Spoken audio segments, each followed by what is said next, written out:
We are live. We're here. I'm so excited. So this is In Conversation With. A very warm welcome to all of you that are watching. This is my new weekly series talking to members of my community, the Success Lounge, about life, business, success, struggles in the network marketing industry. And welcome. If you are watching on replay, give me a little comment underneath somewhere. And if you're watching live, we would love to say hello to you. Let us know where you're watching from. Let us know what you're up to. That would be great. So on the post at the top of here, if you are watching in my Facebook group, it says allow StreamYard access to your profile. The reason for that is because it will not let me and Jane see your comments on our StreamYard unless you do that. It won't have any adverse effects or anything. It will just make sure that your name is next to your comment if you comment underneath. Morning, Joe. People are coming in. Brilliant. So today on In Conversation With, I would like to introduce you to Jane Ireland from Quack Quack Books. Hello, Jane. Welcome. Hello. Thank you. Thank you for being my guest here today. So would you like to introduce yourself, tell everybody a little bit about you before we start? Yes, so I'm Jane. I run Quack Quack Books, which is so I'm an Osborne book lady. I live in central London, and I've been with Osborne as a partner for 8 years. I had my 8th business birthday in September. I absolutely love everything there is to love about Osborne books in general, and the network marketing industry. Love it. So were you a bookworm as a kid? Oh, yeah. I am one of these people whose mother had to say, will you get your nose out of that book and come and eat your tea? Yeah, I was one of them too. Yeah, I also have one of those in my house. Yeah, that's good. My son is the same. Yeah. So do you think that you being an Osborne book rep, whatever you call yourselves now, I've forgotten, partner, that's the word, isn't it? Partner. Do you think that has influenced your son and his reading? A little bit, yes, a little bit. Yeah, it certainly made him read different things when I started. So he was 8 when I started, and he was already a bookworm, but he read a greater range of things when I had more Osborne books coming into. So yeah, it definitely has. So he's picked up things that he wouldn't necessarily have picked up just because they're there in the house. Yeah. Yeah. Oh, I think it's probably had a huge impact, more impact than you could possibly imagine. Well, also the impact that on him has been that he can physically see that it's bringing in money. Yeah. And so that on the days when he was like, oh, why do we have to, when he used to have to come with me, he was why do we have to go and do this? And I was like, well, you're having a birthday, aren't you? You want some presents, don't you? Yeah. So it's taught him the value of money and what to go out, getting in. So that's been an effect that I never thought, I didn't even think about it, but it's been a good effect. Yeah. So 8 years ago, what got you started? What made you start? So 8 years ago, I was a catering manager in a secondary school in London. And I'd been working in catering for about 15 years and in schools for about 5 years, I think. And I wanted some extra money. And I was thinking actually, extra money for Christmas and bits and pieces. So I was basically looking up somewhere, extra jobs or something, things you can do from home. I saw an advert for this, spoke to my now mentor, my upline, and I think neither of us thought I was going to join, because I was thinking of all the things all the things that were going to stop me. But I was like, oh, what the hell? So I did it, signed up. And then 2 weeks later, it was a very stressful job and lots of things were going on. And I actually went off from work with stress and depression. And actually, so from being something a little bit on the side that I can do from home, that then became my sole income. Wow. And it made me go out and speak to people instead of I had to go out in the morning for the school run, but instead of going home and saying woe is me on the sofa. I had to go out and speak to people. I had to go out and sell books. I had to, just going out of the house. I couldn't just sit and do nothing because I had this business to go. And honestly, I think it saved my life. Wow. It was like it was something to do. It was like an income, and eventually I left my full-time job. Probably later than I should have, but that's another story. And I've never looked back, really. There's been some ups and downs, but it's I am proof that you can do this job when you've got mental health conditions going on, and actually it's a good thing. I think that it's not just something else that you have to do. It's the thing that's made me go out and meet people and do things and all the rest of it. So that's why I'm still here.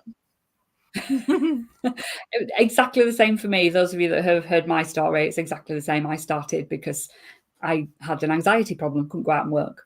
So it was just something that suited at the time, something that helps you do something else to focus on, something else to help develop yourself as well, isn't it? Oh yeah, exactly. It's it stops you from being not exactly introverted, but it stops you from being insular and looking in, Yes. It gives you another sense of purpose. Yeah, I think when you are not in the right place. Yeah, and it's not just about being a mum or a wife or whatever, it's about being you as a person. And also, if you've agreed to go out and sell some books somewhere or to meet people, then there's that thing that, I must go because so-and-so is relying on me, and so it makes you go out and it makes you speak to people. And that sense of community as well, of other people all doing the same thing as you, that is separate from your other world. Because and I think you need that, because otherwise you could be a bit Billy no mates and you'll be lonely. You feel like you could be lonely or something, because when you're working from home, you're working by yourself. That's the nature of it.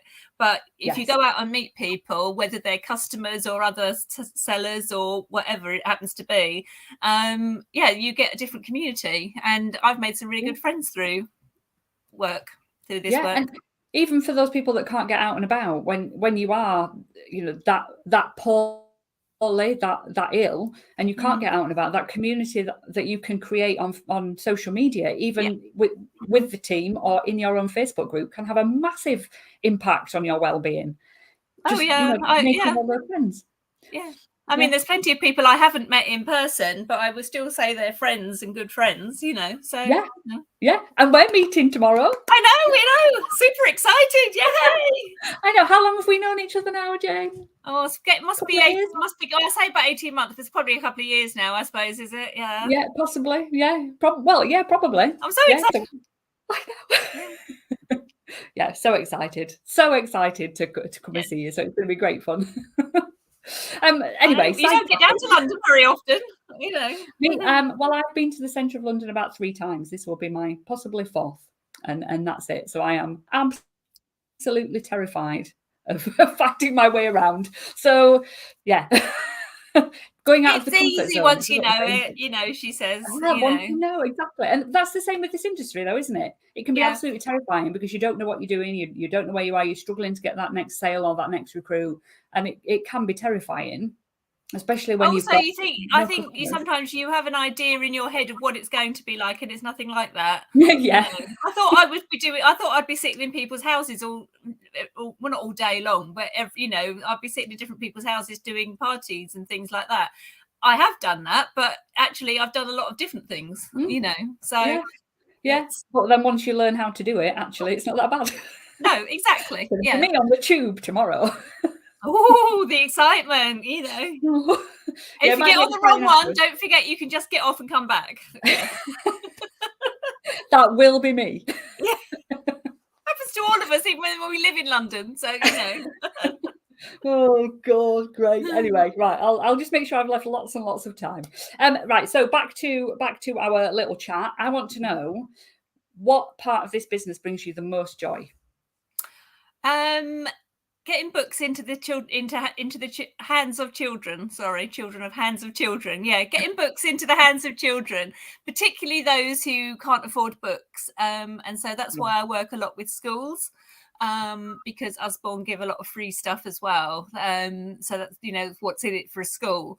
But yeah, it's because if these days, I mean, well, there's always children whose parents can't afford to buy them a book for whatever reason, or can't afford to sponsor them in a sponsored read, for example. But the joy of working with schools is that all the children in the school will benefit from these stuff, that the free books and things. So I love working in a book fair with children, and I love seeing how excited they are about books, because there's such a wide variety of things that they're going to be excited about. It's not all the same one, because children, they're individuals the same as adults, and so they've got their own likes and dislikes, and there's always something that they'll so I always learn something about what the books mean and to them and things.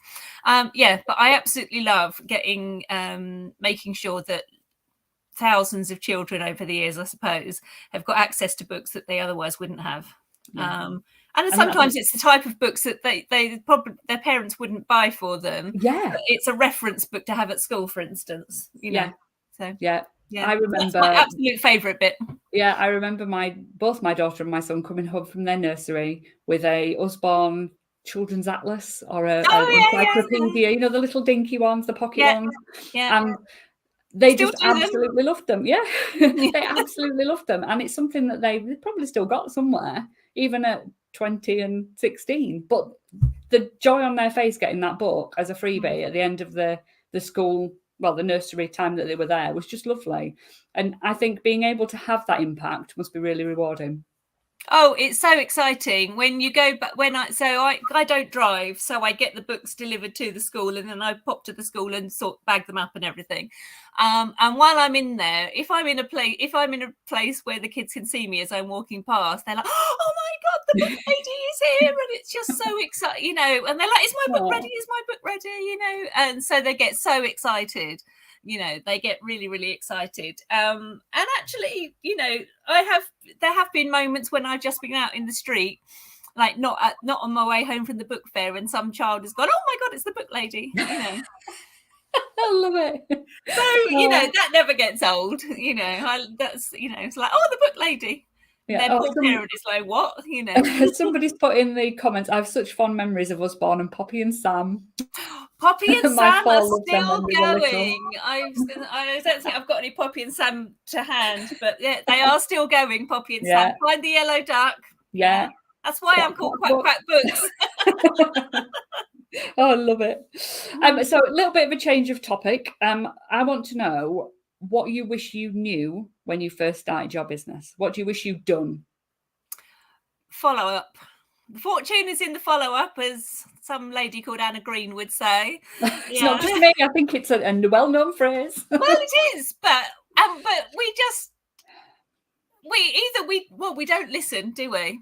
Not that we think we know it all, but we know that we ought to do it, but we don't really know why we ought to do it, and we don't know how to do it, or actually we're just really scared to do it, which is I have been really scared to follow up. And so it's me going, I've been here 8 years, I've been in your program for 18 months or so, and only now in the last month have I downloaded an app so I can follow it easier. I mean, how ridiculous is that? But it's you think, I thought I had a system before, but I had a system, it just wasn't working for me, and so now the fortune is in the follow-up. And well, two things with that is that making sure you do follow up with everybody, and even if then you think they're ghosting you, or if they're just not replying, you don't know what's going on in their life, so they might just be busy, Yeah. So it's like sometimes if people send me a message, you might get a reply there and then, or it might not be for 3 weeks. So yeah, it's if we do that, then why don't we think that other people might do that? So that's the first thing. But also, don't keep chasing after them forever if it's not going to go anywhere. Set yourself a boundary as to how many times you're going to go back to them. And then you can sort of like say, okay, well, I've been back to them like 3 weeks in the trot, nothing's happened. I'll leave them for another 6 months or something, or however long, So that, because otherwise you could just be flogging a dead horse, and they might not be your ideal customer, so they're never going to buy from you. No. And follow up, I totally agree, is the one thing that most people do not do, or they do incorrectly, or not enough of. Definitely. And there are so many different people you can follow up with. It doesn't just have to be customers. It doesn't just have to be about a sale, like we were talking about in the training that we've done. It was the Fire Up Boot Camp, wasn't it? That we did in November. It's just so valuable. And imagine where you would have been. Actually, no, don't imagine where you would have been. No, like this not where you're gonna be now. It's what you would have won, Yeah. Well, that's what I used to do. I had the same thing. I was terrified of follow up, didn't do it. And when I actually grasped it, my business doubled within 6 months. It massively impacted how my business ran. And it wasn't actually taking me much more time. It's probably taking me less time because I was looking after the people I had rather than always trying to find new. Yeah. So yes, very good one. I like it. So following on from that, what's made the biggest impact? What have you done that has made that huge impact on your business and made you more successful? Working on my mindset, which is something that I just didn't even think it was a thing, If somebody, if you said mindset to me 2 years ago, I would have said, what? But since coming into your program, that's something you're always talking about, mindset and the importance of mindset. And then I found Gemma Holden. Yes, Mrs. Mindset. Mrs. Mindset, yes. And she is amazing. And I did a course with her and you earlier in the year, Secrets to Success, which was phenomenal. And I think the biggest thing apart from that is like working on your mindset every day. So every day I start my day by working on some sort of mindset. It's about, it's not just in relation to the business, it's about me. Because as you were always saying, that for all the various businesses, what we are unique each as the person. So what's unique about my business is mine. And so so working on my mindset every day has been the thing that has changed everything. And that's that's how I would going on to the follow-ups and all the rest of it, working on me has been the biggest change. And I would agree totally. I would be the same. That's that belief that you can do something, that positive mental attitude. And I know that sounds really cheesy, but looking on the brighter side of life, on business, on every single aspect of everything, that's all part of mindset. And accepting as well. Yeah, exactly. It doesn't mean to say that you've got to go with hell for the leather and everything and you've got to be fantastic. It's say yes to every single thing, but also I think everything's wonderful. No, it's not. Everything's not wonderful, but you can flip it to say that it might, it could be wonderful, or actually it's not worked for this reason, but actually the good thing about it is whatever. Absolutely. Absolutely. So before we go, one last top tip from you for everybody here in the network marketing world.